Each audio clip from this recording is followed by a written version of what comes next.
Hello guys, good evening. আশা করি তোমরাও ভালো আছো আর তোমরা ভালো আছো। আমরা খুব খুব ভালো আছি।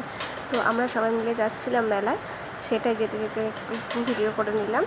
আর এখন আমরা মেলায় ঢুকবো, ভিডিওটা দেখতে থাকো। মেলায় ঢুকছি, গিফটের না নেই একটু ঘুরিয়ে দেখাচ্ছি।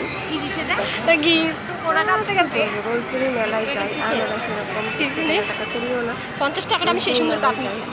বাড়ি এই কাপগুলো নিতে পারো। এটাই বাড়ির সামনে মেলা বসলে যা হয়। এখন আমরা মেলাটা ঘুরছি সবাই মিলে।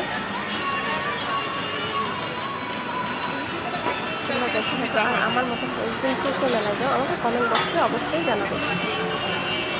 এখন মেলা থেকে আসার পথে আমরা গোলার দোকান দেখেছিলাম, গোলা দেখে একদম পাগল হয়ে গেছি। না জানি কি দেখেছি, সঠিক দেখেছিলাম, এরকম ভাবছিলাম গোলা দেখে। গোলা খাচ্ছি, গোলাটা নিয়ে নিলাম তিনজনে। Bye bye. আমার আজকের ব্লগ।